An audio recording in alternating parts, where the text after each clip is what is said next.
Hello friends, ഇന്ന് നമ്മൾ നോക്കാൻ പോകുന്നത് നമുക്കൊരു വീട് വാടകയ്ക്ക് കൊടുക്കുന്ന സമയത്ത് രണ്ട് വീടുകളായിട്ട് വാടകയ്ക്ക് കൊടുക്കുന്ന സമയത്ത് നമുക്ക് രണ്ട് സെപ്പറേറ്റ് വാട്ടർ ടാങ്കുകൾ ചെയ്യേണ്ട കാര്യം വരുന്നുണ്ട്. അതായത് ഒരു സെക്ഷനിലേക്ക് ഒരു ഫ്ലോറിലേക്ക് ഒരു വാട്ടർ ടാങ്ക്, അടുത്ത ഫ്ലോറിലേക്ക് വേറൊരു വാട്ടർ ടാങ്ക്, ഇങ്ങനെയൊക്കെ ചെയ്യുന്ന സമയത്ത് നമുക്ക് എങ്ങനെ വെക്കണം, എത്ര ഹൈറ്റിലാണ് കൊടുക്കേണ്ടത്, എങ്ങനെയൊക്കെയാണ് കൊടുക്കേണ്ട ഡീറ്റെയിൽസ് വീഡിയോ ആണ് നമ്മൾ ഇന്നത്തെ വീഡിയോയിൽ ചെയ്യാൻ പോകുന്നത്.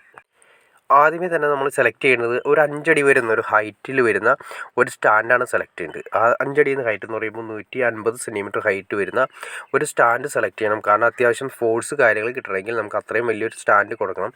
കൊടുത്താൽ മാത്രമേ ഏറ്റവും താഴെയുള്ള, അതായത് ഈ ടാങ്കിൻ്റെ തൊട്ട് താഴെയുള്ള ഫ്ലോറിൽ അത്യാവശ്യം നല്ല രീതിയിലുള്ള ഫോഴ്സ് കിട്ടണമെങ്കിൽ നമ്മൾ സ്റ്റാൻഡ് കൊടുക്കണം. അതിനുശേഷം നമ്മൾ കൊടുക്കാൻ ഉദ്ദേശിക്കുന്ന രണ്ട് ടാങ്കുകൾ സെപ്പറേറ്റ് 1000 ലിറ്ററിൻ്റെ 1000 ലിറ്റർ, 500 ലിറ്ററിൻ്റെ ആണെങ്കിൽ 500, 750 ലിറ്ററിൻ്റെ ആണെങ്കിൽ 750 ലിറ്റർ, ഇത് രണ്ടും സെപ്പറേറ്റ് വെക്കുക. അപ്പോൾ അതിന് നീളത്തിൽ വേണം സ്റ്റാൻഡ് അടിക്കാനായിട്ട്. സ്റ്റാൻഡ് അടിച്ചതിന് ശേഷം ഇതിൻ്റെ പൈപ്പ് ലൈൻ കാര്യങ്ങളെല്ലാം സെപ്പറേറ്റ് ആണ് കൊടുക്കേണ്ടത്. അതെങ്ങനെയാണെന്ന് ജസ്റ്റ് നമുക്ക് നോക്കാം. എല്ലാം തന്നെ നമ്മൾ ഇറക്കിയിരിക്കുന്നത്, ടാങ്കിൽ നിന്ന് ഇറങ്ങുന്നത് എല്ലാ പൈപ്പും 2 ഇഞ്ച് പൈപ്പാണ് കൊടുത്തിരിക്കുന്നത്. പിന്നെ ഇതിലേക്ക് വരുന്ന പൈപ്പുകളാണ് എല്ലാം തന്നെ നമ്മൾ നേരത്തെ പറഞ്ഞ പോലെ 2 ഇഞ്ച് പൈപ്പുകൾ വന്നു. അതിനുശേഷം 1 ഇഞ്ച് പൈപ്പ് നമ്മൾ മോട്ടറിൽ നിന്ന് വരുന്ന പൈപ്പ് എല്ലാം തന്നെ 1 ഇഞ്ചാണ് കൊടുത്തിരിക്കുന്നത്.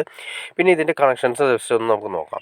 നമുക്ക് ആദ്യമേ തന്നെ ബ്ലാക്ക് ടാങ്കിൻ്റെ ഏറ്റവും താഴെയുള്ള നിലയുടെ കണക്ഷൻസ് കൊടുത്തിരിക്കുന്നത് വിത്ത് യൂണിയൻ, ടാങ്ക് കണക്ടർ വിത്ത് യൂണിയൻ ഇട്ടതിന് ശേഷം 2 ഇഞ്ച് പൈപ്പാണ് കൊടുത്തിരിക്കുന്നത്. അതാണ് 2 ഇഞ്ച് പൈപ്പാണ് ഔട്ട് ഇറങ്ങുന്നത്.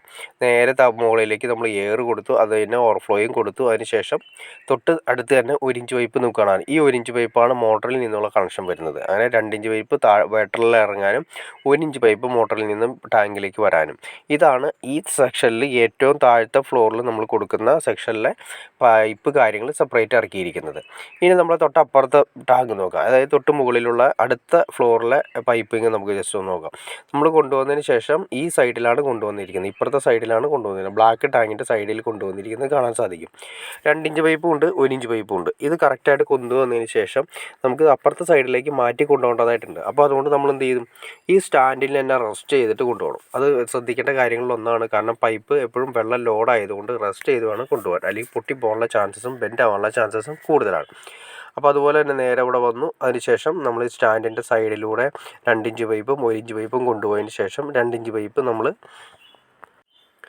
ഈ വൈറ്റ് ടാങ്കിന് കൊടുത്തിരിക്കുകയാണ് ചെയ്യുന്നത്. പിന്നെ 1 ഇഞ്ച് എന്ന് പറയുന്നത് നേരെ നമ്മുടെ മോട്ടറിൽ നിന്ന് വരുന്നത് സെപ്പറേറ്റ് അതിലേക്ക് കൊടുത്തു. അതായത് 2 മോട്ടറും സെപ്പറേറ്റ് ആണ്. ഓരോ ഫ്ലോറിലും ഓരോ വീട്ടിലും വരുന്ന മോട്ടറുകൾ വരെ സെപ്പറേറ്റ് ആണ്. നമ്മൾ സാധാരണ രീതിയിൽ മോട്ടർ സെപ്പറേറ്റ് ചെയ്ത്, വെള്ളം സെപ്പറേറ്റ് ചെയ്ത്, അതുപോലെ തന്നെ വേണം നമ്മൾ കറണ്ടും സെപ്പറേറ്റ് ചെയ്ത് കൊടുക്കുന്ന പോലെ തന്നെ സെപ്പറേറ്റ് ചെയ്ത് കൊടുക്കുന്നത്. കാരണം വെച്ചാൽ നമ്മൾ വാടകയ്ക്ക് കൊടുക്കാനാണ് കൂടുതൽ നമ്മൾ വീട് ഉദ്ദേശിക്കുന്നതെങ്കിൽ ഈ രീതിയിൽ നമ്മൾ ചെയ്യണം. വാട്ടർ ലൈനും സെപ്പറേറ്റ് ചെയ്യണം, പൈപ്പ് ലൈനുകളെല്ലാം തന്നെ സെപ്പറേറ്റ് ചെയ്യണം. ഇനി സെപ്റ്റി ടാങ്ക് കാര്യങ്ങളൊക്കെ നിങ്ങൾക്ക് സെപ്പറേറ്റ് ചെയ്യാൻ താല്പര്യമുണ്ടെങ്കിൽ ചെയ്യാം. അത് സെപ്റ്റി ടാങ്ക് കാര്യങ്ങളൊക്കെ ചെയ്തില്ല എന്ന് വിചാരിച്ചും പ്രശ്നമില്ല, കാരണം ഒന്നായിട്ട് തന്നെ കിടന്നു എന്ന് വിചാരിച്ചും പ്രശ്നങ്ങളൊന്നും തന്നെയില്ല. പക്ഷേ വെള്ളവും അതുപോലെ തന്നെ വൈദ്യുതിയുമാണ് നമ്മൾ സെപ്പറേറ്റ് ചെയ്യേണ്ടത്. കാരണം രണ്ടിൻ്റെയും ബില്ല് സെപ്പറേറ്റ് ആയതുകൊണ്ട് ഒരു പ്രശ്നങ്ങളില്ലാതിരിക്കാൻ വേണ്ടിയിട്ട് രണ്ടും സെപ്പറേറ്റ് ചെയ്ത് കൊടുക്കുകയാണെങ്കിൽ, വാടക വീട്ടിലൊക്കെ സെപ്പറേറ്റ് ചെയ്ത് കൊടുക്കുകയാണെങ്കിൽ നല്ലൊരു രീതിയായിരിക്കും. പിന്നെ നമ്മൾ നേരത്തെ പറഞ്ഞു, ഏകദേശം 150 സെൻറ്റിമീറ്റർ ഹൈറ്റിലാണ് സ്റ്റാൻഡ് കൊടുത്തിരിക്കുന്നത്. സ്റ്റാൻഡ് കൊടുക്കുമ്പോൾ ഒരുപാട് കാര്യം ശ്രദ്ധിക്കാനുണ്ട്. ഈ രണ്ട് ടാങ്ക് കയറിയിരിക്കുന്ന സമയത്ത് സ്റ്റാൻഡ് ബൾജ് ചെയ്ത് പോകാനുള്ള ചാൻസസ് കൂടുതലാണ്.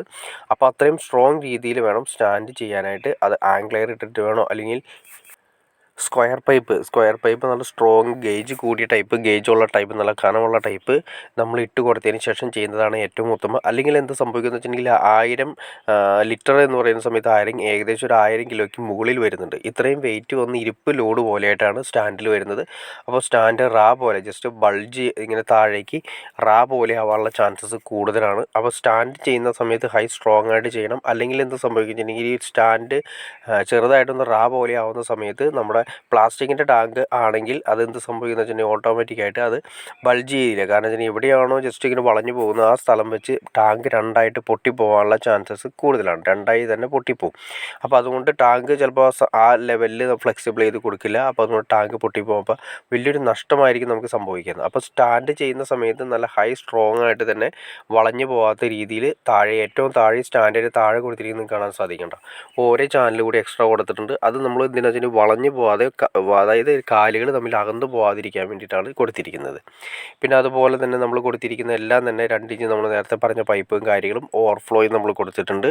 ഇനി അതല്ലാതെ തന്നെ സെപ്പറേറ്റ് നമ്മൾ ചെയ്യുന്ന പോലെ തന്നെ വെള്ളം ചെയ്യുന്നത് നമ്മൾ താഴേക്ക് ഓരോ സെപ്പറേറ്റ് ആണ് ഇറക്കിയിരിക്കുന്നത്. ഒരു കാര്യം നിങ്ങൾക്ക് ശ്രദ്ധിച്ചാൽ മനസ്സിലാക്കാം, ഏറ്റവും താഴെയുള്ള ഫ്ലോറിൽ നല്ല ഹൈ പ്രഷർ ആയിരിക്കും വരിക. അതിനേക്കാൾ കുറച്ചുകൂടി കുറവായിരിക്കും നമ്മുടെ ഫസ്റ്റ് ഫ്ലോറിലേക്ക് വരിക. കാരണം വെച്ചിട്ടുണ്ടെങ്കിൽ ഫസ്റ്റ് ഫ്ലോറിൽ നിന്നും നമ്മുടെ ഷവറിൻ്റെ ഏരിയയിൽ നിന്നും അധികം ഹൈറ്റ് വരുന്നില്ല. കാരണം വെച്ചിട്ടുണ്ടെങ്കിൽ തൊട്ട് താഴെ നമ്മുടെ ഷവറിൻ്റെ ഏരിയ വരുന്നുണ്ട്. അതിൽ നിന്നും ഏകദേശം കൂടി വന്ന് ഒരു 6 അടിയോ 7 അടിയോ ഹൈറ്റ് മാത്രമേ വരുന്നുള്ളൂ. നമ്മൾ 5 അടി സ്റ്റാൻഡ് വെച്ചിട്ടുണ്ടെങ്കിൽ 2 അടി സ്റ്റാൻഡ് 2 ഇഞ്ച് 2 അടി താഴെ നിന്ന് അതായത് നമ്മുടെ ഷവറിൽ നിന്ന് സ്റ്റാർട്ട് ചെയ്ത് വാർക്ക് വരെ എത്തും. അതിൽ നിന്നും നമുക്ക് വരുന്നത് ഒരു 5 അടി വരുന്നത്. ടോട്ടൽ വരുമ്പോൾ അങ്ങനെ ഒരു 7 അടി ഹൈറ്റാണ് കിട്ടുന്നത്. പക്ഷേ നമ്മൾ ഡൈവേർട്ടറും കാര്യങ്ങളൊക്കെ വെക്കാൻ ഉദ്ദേശിക്കുന്നുണ്ടെങ്കിലും പ്രശ്നം കാര്യങ്ങളൊന്നുമില്ല. ഡൈവേർട്ടറാണെങ്കിലും സിമ്പിളായിട്ട് വർക്ക് ചെയ്യും. ഡൈവേർട്ടറിലേക്ക് കൊടുക്കാം. പ്രഷർ പമ്പ് നമുക്ക് വേണമെങ്കിൽ മാക്സിമം ഒഴിവാക്കാം. കാരണം അത്രയും പ്രഷർ പമ്പിൻ്റെ ആവശ്യം തന്നെ വരുന്നില്ല. അത്രയും തന്നെ പ്രഷർ കാര്യങ്ങൾ നമുക്ക് കിട്ടുന്നുണ്ട്. അപ്പോൾ പ്രഷർ പമ്പ് ഏകദേശം ഒരു നല്ലൊരു ശതമാനം പറയുകയാണെങ്കിൽ ഒരു 60,000 രൂപ അല്ലെങ്കിൽ ഒരു 50,000 രൂപ നമുക്ക് പ്രഷർ പമ്പിന് വേണ്ടി മുടക്കുന്നത് ഒഴിവാക്കാം. അപ്പോൾ ഈ 2 ഇഞ്ച് പൈപ്പ് കാര്യങ്ങൾ ഇറക്കിയാലാണ് ഈ പ്രശ്നങ്ങളൊക്കെ സോൾവ് ചെയ്യാൻ പറ്റുള്ളൂ. പക്ഷേ നമുക്ക് മിക്ക സ്ഥലങ്ങളിൽ കണ്ടുവരുന്നത് 1.5 ഇഞ്ച് പൈപ്പും 1.25 ഇഞ്ച് പൈപ്പുമാണ് നമ്മുടെ ടാങ്കിൽ നിന്ന് ഔട്ട് ഇറക്കിയിരിക്കുന്നത്. അത് കുറേ നാളുകൾ കഴിയുന്ന സമയത്ത് 2 ടാപ്പുകളൊക്കെ ഒന്നിച്ച് തുറക്കുന്ന സമയത്ത് ഫ്ലോ കാര്യങ്ങളൊക്കെ കുറവായിരിക്കും. അപ്പോൾ അതുകൊണ്ട് നമുക്ക് 2 ഇഞ്ച് പൈപ്പ് തന്നെ ഇറക്കുന്നതാണ് ഏറ്റവും ഉത്തമം. 2 ഇഞ്ച് പൈപ്പ് ഇറക്കി കഴിഞ്ഞാൽ ഇഷ്ടംപോലെ വെള്ളം ഉണ്ടാവും, അത്യാവശ്യം ഫ്ലോ ഉണ്ടാവും, അതുപോലെ തന്നെ ഹൈ പ്രഷർ ഉണ്ടാവും. അതിൽ നിന്നും നമുക്ക് 2 ഇഞ്ച് കഴിഞ്ഞ് നേരെ 1.5 ഇഞ്ചായിട്ട് കൺവേർട്ട് ചെയ്ത് 1.5 ഇഞ്ചിൽ നിന്ന് നേരെ നമുക്ക് 1 ഇഞ്ചായിട്ട് കൺവേർട്ട് ചെയ്ത് 1 ഇഞ്ചിൽ നിന്ന് 3/4 ഇഞ്ചായിട്ട് കൺവേർട്ട് ചെയ്തു. അങ്ങനെയാണ് ടാപ്പുകളിലേക്ക് എല്ലാം പോകുന്നത്. നമ്മുടെ ബാത്റൂമിൻ്റെ ടാപ്പുകളും കാര്യങ്ങളെല്ലാം തന്നെ 3/4 ഇഞ്ച് പൈപ്പാണ് വരുന്നത്. അത് 2 ഇഞ്ചിൽ നിന്ന് ഏറ്റവും അവസാനം നമുക്ക് കിട്ടുന്നത് 1 ഇഞ്ച് എന്ന ലെവലിലേക്ക് നമുക്ക് കൊടുക്കാൻ പറ്റും. പിന്നെ ഇതുപോലെ തന്നെ നമ്മൾ കൊടുത്തിരിക്കുന്ന PVCയുടെ ടാങ്കാണ് കൊടുത്തിരിക്കുന്നത്. PVC ടാങ്ക് നന്നായിട്ട് വെയിലത്തിരിക്കുന്ന സമയത്ത് ചൂടാവാനുള്ള വെള്ളം ഹൈ ആയിട്ട് ചൂടാവാനുള്ള ചാൻസസ് ഉണ്ട്. നമ്മൾ സോളാറിൽ നിന്ന് ഉപയോഗിക്കുന്ന അതിനേക്കാൾ കുറച്ചുകൂടി താഴ്ന്ന ലെവലിൽ തന്നെ ചൂടായിട്ട് നല്ല രീതിയിൽ വെള്ളം വരാനുള്ള ചാൻസസ് ഉണ്ട്. അപ്പോൾ അതുകൊണ്ട് നമുക്ക് ഒഴിവാക്കണമെങ്കിൽ നിങ്ങൾ വേണമെങ്കിൽ ഈ സ്ഥാനത്ത് വേണമെങ്കിൽ സ്റ്റീലിൻ്റെ ടാങ്ക് കൊടുക്കാം. സ്റ്റീലിൻ്റെ ടാങ്ക് കൊടുക്കുകയാണെങ്കിൽ ഈ പറയുന്ന വെള്ളം കാര്യങ്ങളൊന്നും ചൂടാവില്ല. നല്ല രീതിയിൽ എപ്പോഴും നല്ല രീതിയിലുള്ള വെള്ളം നമുക്ക് കിട്ടും. ചൂടാവാത്ത വെള്ളം തന്നെ കിട്ടും. ചൂടുവെള്ളത്തിന് വേണ്ടിയിട്ട് വേണമെങ്കിൽ നമുക്ക് സെപ്പറേറ്റ് സോളാറിൻ്റെ പാനൽ കൂടി കൊടുക്കാം. ഇനി അതിനെക്കുറിച്ചിട്ട് അതിൻ്റെ പ്ലംബിങ്ങും കാര്യങ്ങളൊക്കെ കുറിച്ച് അറിയണമെന്ന് താല്പര്യമുണ്ടെങ്കിൽ തീർച്ചയായിട്ടും കമൻറ്റ് ചെയ്ത് കഴിഞ്ഞാൽ നമ്മുടെ സോളാറിൻ്റെ വാട്ടർ ഹീറ്ററിന് കൊടുക്കാൻ വേണ്ടിയിട്ടുള്ള പാനലിങ്ങിന് വേണ്ടിയിട്ടുള്ള പ്ലംബിങ് ചെയ്യണമെന്ന് അറിയണമെന്ന് താല്പര്യമുണ്ടെങ്കിൽ നിങ്ങൾ കമൻറ്റ് ചെയ്താൽ തീർച്ചയായിട്ടും നമുക്ക് അതിനെക്കുറിച്ച് ഒരു വീഡിയോ ചെയ്യാൻ സാധിക്കുന്നതായിരിക്കും. പിന്നെ അതുപോലെ തന്നെ സ്റ്റീൽ ടാങ്കിനെ കുറിച്ച് അറിയണമെന്നുണ്ടെങ്കിൽ ഞാൻ ഡിസ്ക്രിപ്ഷനിൽ അതിൻ്റെ ഡീറ്റെയിൽസ് ഞാൻ കൊടുക്കാം. നിങ്ങൾക്ക് കയറി അത് നോക്കാവുന്നതാണ്. ഓക്കെ ഫ്രണ്ട്സ്, അപ്പോൾ നിങ്ങൾക്ക് ഈ വീഡിയോ ഉപകാരപ്പെട്ടു ഞാൻ വിചാരിക്കുന്നു. ഇനി എന്തെങ്കിലും ഡൗട്ട്സ് കാര്യങ്ങളുണ്ടെങ്കിൽ തീർച്ചയായിട്ടും കമൻറ്റ് ചെയ്യാൻ മടിക്കരുത്. അതുപോലെ ഷെയർ ചെയ്യാനും മടിക്കരുത്, സബ്സ്ക്രൈബ് ചെയ്യാനും മടിക്കരുത്. അപ്പോൾ ഇപ്പോൾ തന്നെ ലൈക്ക് ചെയ്തേക്കാം ഫ്രണ്ട്സ്. ഓക്കെ.